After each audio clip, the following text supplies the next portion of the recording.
The nationalization of the land. The property in the soil is the original source of all wealth, and has become the great problem upon the solution of which depends the future of the working class. I do not intend discussing here all the arguments put forward by the advocates of private property in land, by jurists, philosophers, and political economists, but shall confine myself firstly to state that they have tried hard to disguise the primitive fact of conquest under the cloak of natural right. If conquest constituted a natural right on the part of the few, the many have only to gather sufficient strength in order to acquire the natural right of reconquering what has been taken from them. In the progress of history, the conquerors found it convenient to give to their original titles, derived from brute force, a sort of social standing through the instrumentality of laws imposed by themselves.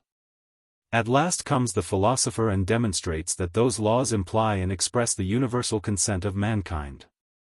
If private property in land be indeed founded upon such an universal consent, it will evidently become extinct from the moment the majority of a society dissent from warranting it.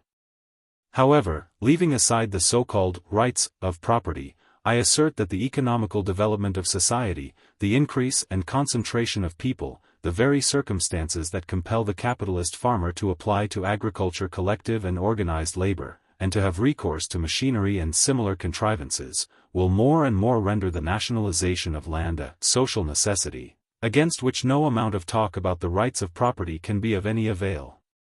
The imperative wants of society will and must be satisfied, changes dictated by social necessity will work their own way, and sooner or later adapt legislation to their interests. What we require is a daily increasing production, and its exigencies cannot be met by allowing a few individuals to regulate it according to their whims and private interests, or to ignorantly exhaust the powers of the soil.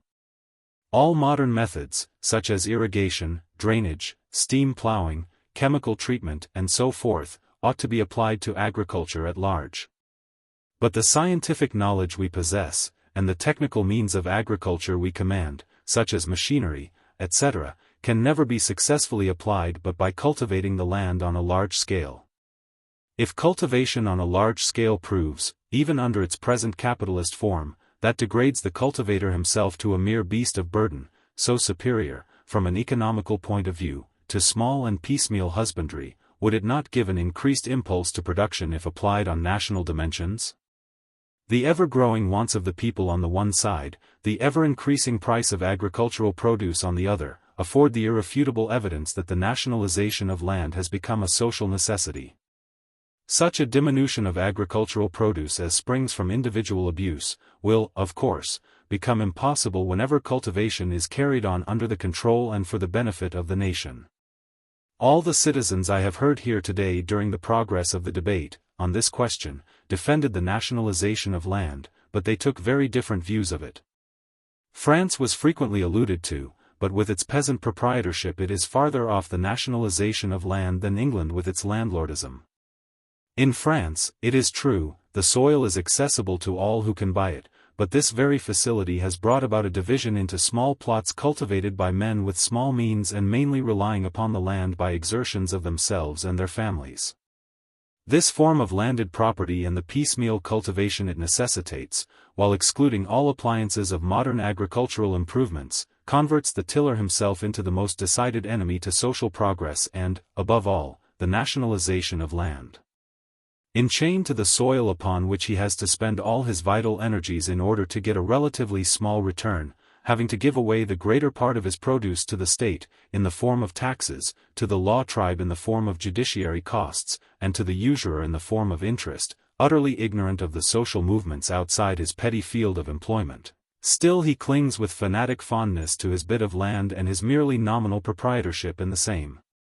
In this way the French peasant has been thrown into a most fatal antagonism to the industrial working class. Peasant proprietorship being then the greatest obstacle to the nationalization of land, France, in its present state, is certainly not the place where we must look to for a solution of this great problem.